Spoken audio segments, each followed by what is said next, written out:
घायवळ गँगच्या 10 सदस्यांवर मकोका अंतर्गत कारवाई करण्यात आली आहे। मात्र या गँगचा म्होरक्या निलेश घायवळला अटक करण्यापूर्वीच तो परदेशात पसार झालाय। पुणे पोलीस त्याचा शोध घेत आहे। अशातच आता त्याच्या विरोधात इंटरपोलकडून ब्लू कॉर्नर नोटीस जारी करण्यात आली आहे। ट्रम्प यांनी 100% टॅरिफ लावण्याचा हा निर्णय चीनच्या दुर्मिळ खनिज निर्यात निर्बंधांच्या उत्तरादाखल घेतल्याचं सांगितले। विश्लेषकांच्या मते या तणावामुळे जागतिक पुरवठा साखळीवर नकारात्मक परिणाम होऊ शकतो।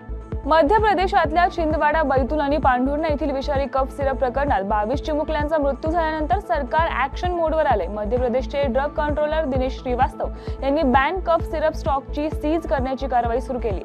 पश्चिम बंगालमध्ये कायदा आणि सुव्यवस्थेवर प्रश्नचिन्ह निर्माण झाले। काही दिवस आधीच भाजप महिला खासदारास अज्ञात लोकांनी हल्ला करून गंभीर जखमी केलं होतं। तेच आता पुन्हा एकदा बंगालमध्ये संतापजनक घटना उघडकीस आली आहे। दुर्गापूरमधील एका खासगी वैद्यकीय महाविद्यालयातील विद्यार्थिनीसोबत सामूहिक बलात्काराची घटना घडली। स्थानिक उत्पादनांना सन्मान मिळेल तेव्हाच आत्मनिर्भर भारताचं स्वप्न साकार होईल, ही मुख्यमंत्री योगी आदित्यनाथ यांची मूळ कल्पना आहे। हीच संकल्पना आता उत्तर प्रदेशातील प्रत्येक जिल्ह्यात स्वदेशी मेळाव्याच्या स्वरूपात जमिनीवर उतरताना दिसत आहे। MIMचे प्रमुख खासदार ओवीसी हे यंदाही बिहारमध्ये निवडणुकीच्या रिंगणात आहेत। विशेष म्हणजे मागील निवडणुकीत लढवलेल्या जागांपेक्षा यंदा MIM 5 पट जास्त म्हणजे 100 जागा लढवण्याच्या विचारात आहे। त्यामुळे हा एक प्रकारे विरोधी पक्षांच्या इंडिया आघाडीला आणि तेजस्वी यादव यांच्यासाठी मोठा धक्का आहे।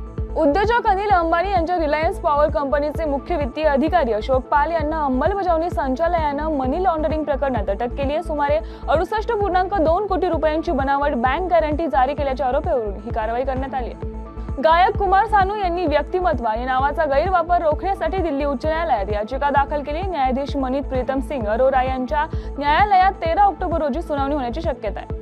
अफगाणिस्तानचे परराष्ट्र मंत्री अमीर खान मुत्ताकी यांनी नवी दिल्ली येथे आयोजित केलेल्या पत्रकार परिषदेमुळे भारतात राजकीय गोंधळ उडालाय। महिला पत्रकारांना पत्रकार परिषदेत आमंत्रित करण्यात आलं नव्हतं, ज्यामुळे विरोधी पक्षाच्या नेत्यांनी केंद्र सरकारवर प्रश्नचिन्ह उपस्थित केलं होतं। मुत्ताकी यांनी आम्ही महिलांना नकार दिला नाही असं उत्तर देत भारत आणि अफगाणिस्तानमधील संबंध सुधारतील अशी आशा व्यक्त केली आहे।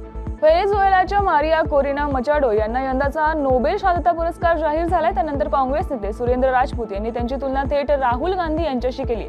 ज्या प्रकारे मचाडोने लोकशाहीसाठी लढा दिला तसाच लढा राहुल गांधी भारतीय संविधान वाचवण्यासाठी देत असल्याचं ते म्हणाले।